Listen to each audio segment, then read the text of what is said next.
मार्का हक ऑपरेशन बुनियानुन मरसूसन की पहली सालगिरह और इस फतह मुबीन पर दिल की अताह गहराइयों से मुबारकबाद पेश करते हैं। हम अल्लाह रब्बुल इज़्ज़त के हजूर सजदा शुक्र बजा लाते हैं जिसने पाकिस्तानी कौम और अफवाज पाकिस्तान को ये अजीम व शान कामयाबी अता फरमाई और हमारा सर फ़ख्र से बुलंद कर दिया। इस ऑपरेशन ने दुनिया को वाज़ेह पैगाम दिया कि पाकिस्तान नाकाबिल तस्खीर मुल्क है।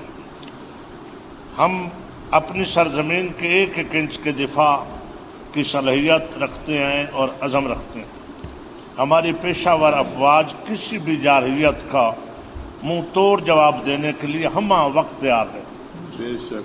मोहतरम साफ़ी दोस्तों, मैं आपकी खिदमत आपके सामने चंद अहम नुकात रखना चाहता हूँ। दुश्मन का गठजोड़ बेनकाब हुआ। ये बात अब ढकी छुपी नहीं कि भारत ने पाकिस्तान के खिलाफ ड्रोन्स का इस्तेमाल किया, वो इसराइल के तैयार करदा थे। इससे वाज़ेह होता है कि भारत और इसराइल का पाकिस्तान मुखालिफ एजेंडा मुश्तरका है। ये क़ुव्वतें मौका मिलते ही पाकिस्तान को नुकसान पहुँचाने से बाज नहीं आए, लिहाजा हमें हर लम्हा चौकन्ना रहने की ज़रूरत है।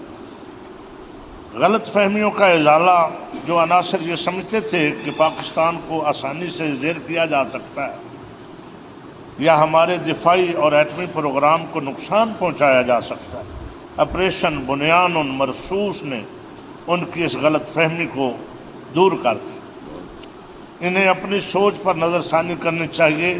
पाकिस्तान का दिफा अल्हम्दुलिल्लाह नाकाबिल तस्खीर है। पाकिस्तान का मुसालहाना किरदार ये हमारे लिए एजाज़ की बात है कि पाकिस्तान ने खित्ते में एक बड़ी जंग को, जिसमें लाखों अफराद की अमवात का खदशा था, कुरान कहता है जिसने एक इंसान की जान बचाई उसने पूरी इंसानियत को बचाया, बड़ी जंग को रोकने में कलीदी किरदार अदा किया। दिन रात एक करके मुख्तलिफ ममालिक के सरबराहों से मिलकर, खुसूसन मैं सऊदी अरब का जिक्र करूँगा, उन्होंने भी बड़े तदब्बर और हौसले के साथ इस जंग को होने की बजाय रुकने ही की सपोर्ट की है। ये हमारे लिए एजाज़ की बात है कि पाकिस्तान में खित्ते में बड़ी जंग को रोकने में कलीदी किरदार अदा किया। हमारी सफारती कोशिशों से मुस्लिम ममालिक को आपस में लड़ाने की यहूद व नसारा की साजिश भी नाकाम हुई। पाकिस्तान आज आलमी सतह पर अमन और मुसालियत का लंबरदार बनकर उभरा है। पूरी दुनिया की नज़रें आज हम पर हैं। आखिर में हम दुआगो हैं कि अल्लाह ताला पाकिस्तान को मज़ीद तरक्की, इस्तेकाम और कामयाबियाँ अता फरमाए। रियासत मुखालिफ सरगर्मियाँ,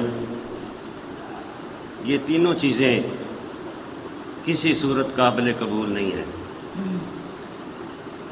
अगर कोई मुल्क के अंदर निफाक और इंतशार फैलाने की कोशिश करेगा तो पूरी कौम, उलमा, मशैख, ऐमा, खुतबा और जुमला तबकात मुत्तहिद होकर उसका रास्ता रोकेंगे।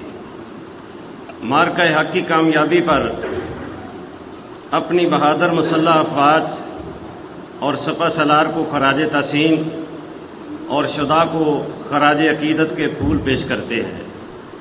मुसल्लह अफवाज और सिक्योरिटी इदारों ने दहशतगर्दी के ख़िलाफ़ जंग में अजीम कुर्बानियाँ दी हैं, जिन्हें कौम कदर की निगाह से देखती है। हम मार्का के हक बुनियानुन मरसूस की तकमील पर अल्लाह ताला का शुक्र अदा करते हैं। आज खराज अकीदत पेश करते हैं हुज्जतुल इस्लाम हज़रत इल्लामा मौलाना गुलाम अकबर साकी साहब ज़िंदा मजदहू, जिन्होंने आज की इस कॉन्फ्रेंस को इसलिए आज मुनक्कद किया कि आज बुनियानुन मरसूस का एक साल मुकम्मल होने पर खुशी का इजहार करना ज़रूरी था और उस काफर मोदी पे लानत भेजनी भी ज़रूरी था। और हम शुक्रगुजार हैं जिगर गोशा रसूल औलाद बतूल नूर दीदा हज़रत अली नकी अलैहिस्सलाम हज़रत पीर सैयद प्रोफेसर इफ्तिखार हुसैन नकवी ज़िंदा मजदहू का। और फिर हम शुक्रगुजार हैं दाई अमन, सफ़ीर अमन हज़रत इल्लामा मौलाना मोहम्मद रियाज़ अहमद खान साहब और इन सब अकाबरीन का जिन्होंने अपने इस गुलिस्तान को एक हाथ की 5 उंगलियों की तरह इकट्ठा कर दिया। पाकिस्तान हमारा मुल्क है, हमारी पहचान है, और गुज़श्ता साल 10 मई को अफवाज पाकिस्तान ने अपने से 5 गुना बड़ी ताकत को, हिंदुस्तान को शिकस्त देकर उसको ये बता दिया कि हम अगरचे रकबे के एतबार से तुझसे छोटे ज़रूर हैं, लेकिन जज्बे के एतबार से तुझसे भी 10 गुना ज़्यादा बड़े हैं, और एटम के एतबार से भी तुझसे 10 गुना ज़्यादा बड़े हैं।